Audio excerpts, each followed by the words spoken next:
The thing about it is, I either land this plane, fall flat on my face, but either way, I'll learn a lot, and of course, we'll have a cocktail in between. So, let's get this party started.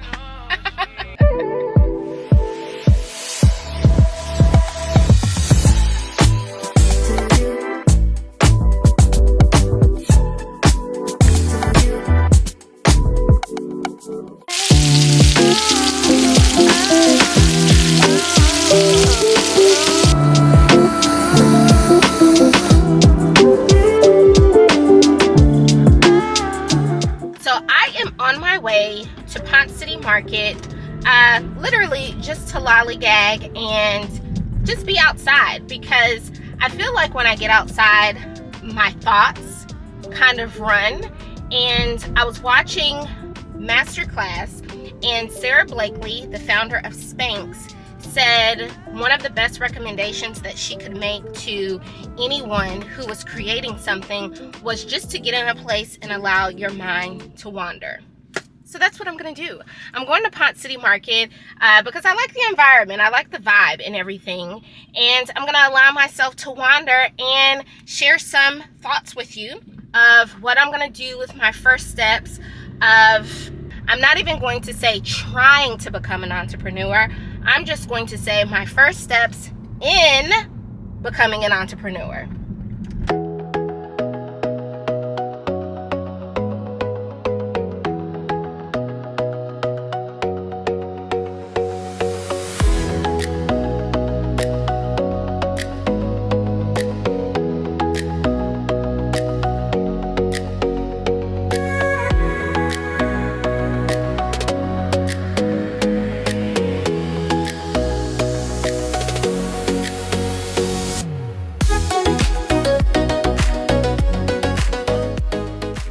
So what's the plan? I'm glad you asked. So this book right here, let me tell you, has some really good gems in it, because it really opened my eyes, especially with someone with no experience as far as being an entrepreneur, owning a business or anything like that. It really opened my eyes to really have a different perspective. And when I say have a different perspective, I mean like draw on the skill and working in your, what this book calls your zone of excellence, what you're really good at. And so that's kind of really where I started. I was like, you know what? It doesn't matter if I don't have any experience as far as being an entrepreneur. That doesn't necessarily mean that I won't be successful. So I start thinking about all of the skills, really just experiences that I could really draw from. And so as I was thinking about this, I was like, okay, you're a good writer, you're a good storyteller, and you are able to research. Because I don't know if you all know, after all, or if you're new watching this video, I do have a Doctor of Education degree. Now, one of those requirements to get that Doctor of Education degree was for me to write a manuscript regarding me improving a practice or a problem. And when I thought about it, I was like, you really can draw on the idea of the research that you already know how to do, improving a practice or improving a problem. So there's that skill for me.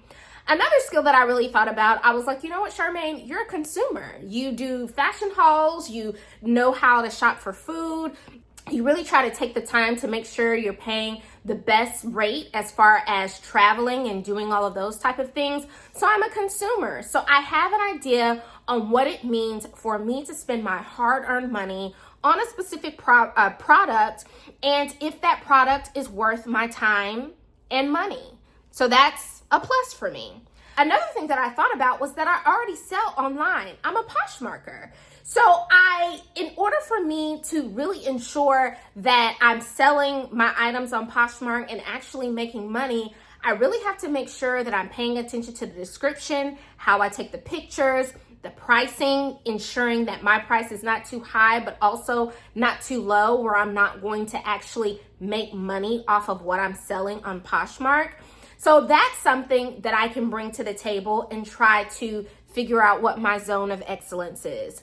And then the last thing is I'm observant. One thing that Emma Grede says in her book is that you have to be just as obsessed with your product and your business as whatever your competition is. not in a competitive manner or even a jealousy manner, but just to understand what the market is, but also to really pay attention to the hurdles and the mistakes that your competition has already gone through. So if you know that, you know that's an avenue that you don't necessarily have to go down. Learn from other people's mistakes that are really in the same industry or market as you. So I found that really interesting. So with me having all of those particular skills, I was like, you know what? Maybe you do have at least something to put toward your foundation. Now, of course, I'm sitting here marking up everything I can in this book because I really do want to have just a feeling of some type of control. I know I'm not going to have a lot of control, but at least to have some type of handle on what I'm trying to create. So this is really when my light bulb went off, when I started thinking about funding. Because as I shared, if you watch my last video, I was thinking about using some of my own money to fund whatever my idea is. But as I start kind of doing a little bit more research, like watching a lot of YouTube videos about entrepreneurship, kind of continuing to read in the book of what Emma recommends as far as funding is concerned, her whole recommendation is to really kind of just raise the funds. And so when I thought about raising the funds, I was like, I don't even have an idea yet. Don't click off the video. Yes, I said that. I don't have an idea on the type of product or industry that I really want to delve into, but just keep listening to me here. So when I thought about the funding, I started looking up grants. I was like, there's one thing in asking people to invest in your business, because Emma says from her book, and I hate to keep doing that, but she does make a really great point. She says, if you do not have to take money from investors, she said, don't. Try to go as far alone as you possibly can without taking someone's money to invest in your business. Because the thing about investment is that people are looking for a return on their investment. So it really, if you're in that startup stage, don't have a community, don't have any type of marketing around your idea, and you're not making money off the rip, then you are not going to be able to return any investment on any investor's money. So when I read that, I was like, okay, well, maybe I should be looking for grants. And that's exactly what I did. When I came across Women's Net, I really kind of got a little excited. And when I got excited, it kind of led me into the next thing. Because as I started looking at the grant, and there are a lot of grants out there that offer startup, even in the idea phase, offer money for startups. And it really just all kind of depends. There are grants for specific demographics, specific industries, specific categories. But when I looked on women's.net, it really kind of had this outlier, this umbrella that you could fit under any category. So essentially what they do, they give $30,000 away every single month in certain categories. So they give $10,000 to a new startup, whether that is a startup or in the idea phase, which that really kind of like perked up my ears. I was like, oh, they're going to give you money even if you're in the idea and drafting phase, which is where I am. They also have a category to give $10,000 to any type of business that is looking for some type of grant opportunity. And then they have another category for whatever month they have. For example, like the month of April was if your business was all about sustainability. Next month, it would be something if your business really surrounded or honed in on education. And whatever the category is, but they give $10,000 away for specific categorical businesses. Now, when I looked at the application for it, it really wasn't something that I felt was difficult.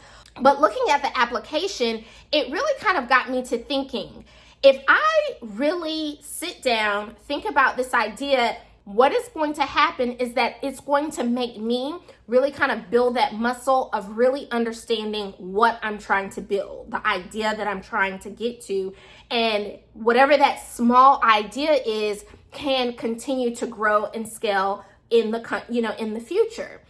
Their application is really simple. You have 2 sections, which is honestly kind of scary because you would think they would, kind of outline it a little bit more in detail of how and what your idea is and how you're going to use this $10,000.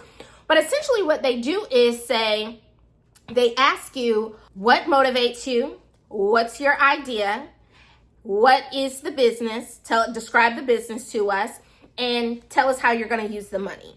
So it's so high level that you have to create a story. Like, what is the story of your business? The one thing that I'm really thinking about now that I gathered from the book, one thing that Emma says is that there's nothing new under the sun, and that technically is in the Bible. There's nothing new that anyone is just creating that's going to be so innovative. However, whatever industry you pick, whether it's in fashion, whether it's in food, whether it's in beverage, it really is all based on what is the perspective that you're bringing to your consumer? What is the story that you're bringing to your consumer? How are you reining your consumer in where they feel like they are a part of the culture that you're creating with your specific idea? She, of course, uses the example in the book that she, with Good American, went out for denim. And denim is nothing new. You have brands like Levi's and Calvin Klein that have been around for years, but with her tapping into that already established industry, what she did was say, okay, I'm going to do denim, but I'm going to offer sizes to women from 00 to the size 24. Which a lot of brands do not do. They do not go a full range of sizes for women. So it's an established industry, but it was all about the perspective of what she brought to it. And that's what made her brand really successful. I was thinking about that. I was like, that really widened my ideas of, okay, what do you really want to do? Where is your zone of excellence? Because off the rip, I might think of something to do in fashion because that's what I do on a daily basis on all of my social media. I put together outfits. I put together meals. I really look into other everyday moments. However, that's something that I don't feel like I really would give my all as far as a business is concerned. I really like the art and the creativity of it. But when you think about fashion, for me, it really is centered on a small demographic of people. But that person doesn't necessarily need that item. They want that item. And as I was kind of thinking about a business that for me, I would want to really run or expand is really doing something that people need. So I'm still in the process of how I'm doing that. But one thing that I can say, because I did go and look up opportunities where grant funds are given to startup companies or even in the idea stage, that's what really helped me to hone in on what's your story? What is the baseline of this idea? What is the market opportunity? What is the target audience? It's really helping me to craft out what is the business concept overview of your specific idea. Does it fall into one of those categories? And that is really where I encourage, especially if you're like me, where you're trying to kind of funnel your ideas together, is to really start with, if you're even thinking about applying for some type of grant opportunity, because at least with a grant opportunity, the funds, because of what you've written and you're just needing the funds to execute that, there is no return on investment. However, you do have what you could consider seed money, because even in that application on Women's Net, it specifically said, tell us detail by detail of how you're going to use these funds. And so I really appreciated that, because it started helping me to kind of work backward, if you really kind of think about it that way. So because I'm going the route of finding grant opportunities to really find funds to start my business, this is really helping me to really understand what is my specific idea and what is the specific SKU that I want to start with.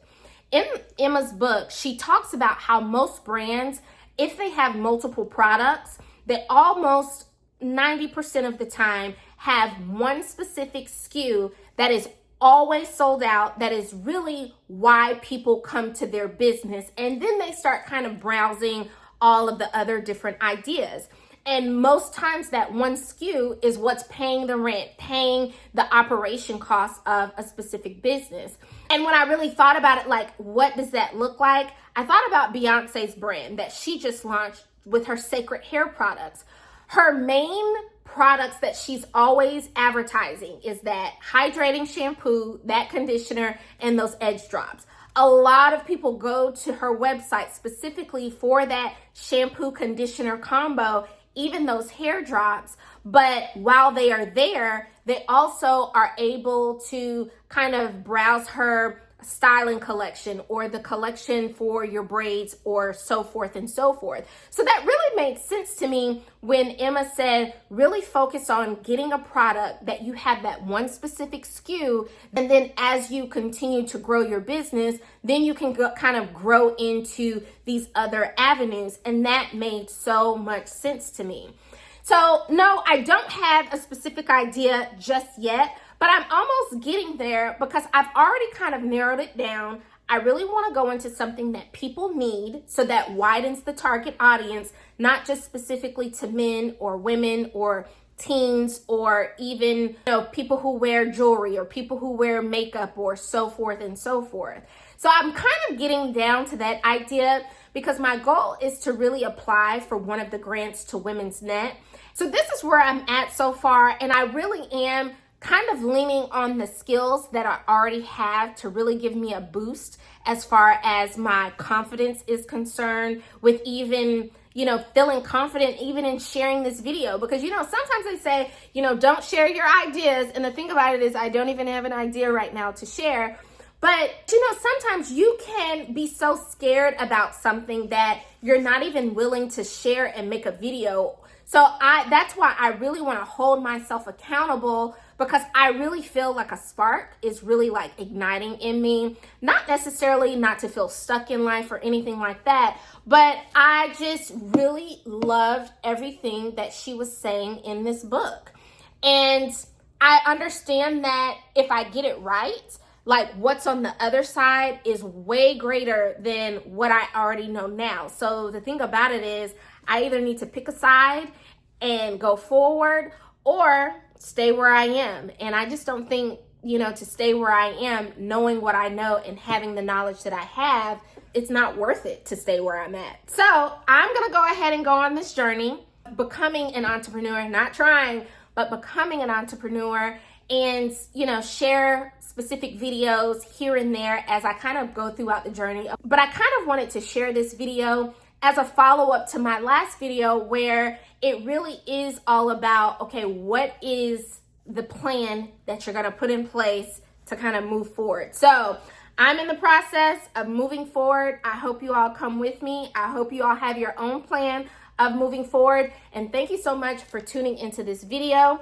And I will see you all next time. Peace.